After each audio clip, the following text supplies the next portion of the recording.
So high friends, welcome to YouTube channel. જો તમે કોલેજમાં અભ્યાસ કરતા હોય અને તેમાં પણ ખાસ કરીને મેડિકલ કોર્સમાં અભ્યાસ કરતા હોય અને જો તમે સમરસ હોસ્ટેલમાં એડમિશન લેવા ઈચ્છતા હોય તો તમારા માટે જે જાહેરાત છે તે આજે છે તે આવી ગઈ છે.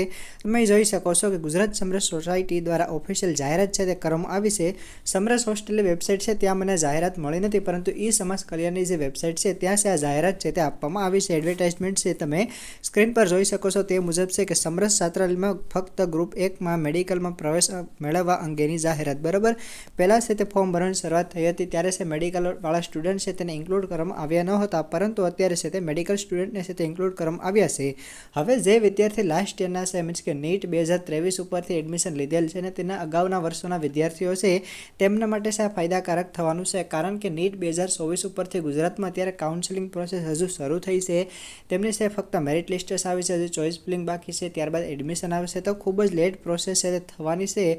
પરંતુ તમે જોઈ શકો છો કે આની જે લાસ્ટ ડેટ છે તે 5/9/2024 બરાબર 5 સપ્ટેમ્બર છે તે રાખવામાં આવી છે. તો તેથી નીટ 2024 વાળા વિદ્યાર્થી છે તેમને છે આનો કોઈ પણ પ્રકારનો ફાયદો છે તે થવાનો નથી, કારણ કે તમારે આમાં છે તે તમારી કોલેજની છે તે ડિટેલ એન્ટર છે તે કરવાની પડતી હોય છે. બરાબર, પરંતુ અત્યારે તમને એડમિશન મળ્યું નથી તો તમે છે એ ફોર્મ ભરી શકશો નહીં.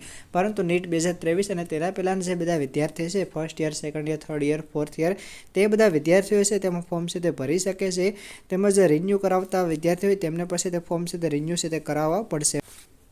અહીં સ્ક્રીન પર જોઈ શકો છો તે મુજબ ભુજથી લઈ અને ગાંધીનગર સુધીમાં જે સમરસ છાત્રાલય આવેલ છે તેના માટે છે તમે ફોર્મ છે તે ભરી શકો છો. ફોર્મ ભરવાની શરૂઆત છે તે થઈ ગઈ છે. ફોર્મની જે લાસ્ટ ડેટ છે તે 5/9/2024 રાતે 11:59 સુધી છે તમે ફોર્મ છે તે ભરી શકો છો. તો વિદ્યાર્થી મિત્રો વહેલી તકે છે તમે ફોર્મ ભરી દેજો. હવે ફોર્મ કેવી રીતના ભરવું તેના માટે મેં ઓલરેડી વિડીયો છે આપણી ચેનલમાં આપેલો છે અને તે પ્લેલિસ્ટ જોશો તેમાં છે મેં તમને સમાજ કલ્યાણ હોસ્ટેલમાં કેવી રીતના ફોર્મ ભરવું તે પણ શીખવાડ્યું છે. સમરસ હોસ્ટેલમાં ફોર્મ કેવી રીતના ભરવું તેનો પણ વિડીયો તમને મળી જશે. તેમજ તે વિડીયો લિંક છે નીચે ડિસ્ક્રિપ્શનમાં હું તમને પ્રોવાઈડ કરી દઈશ, તો ત્યાં તમે સિમ્પલી ક્લિક કરી તે વિડીયો જોઈ શકો છો કેવી રીતના તમારે ફોર્મ ભરવું. બરાબર, તો આ છે તમારા માટેની અપડેટ.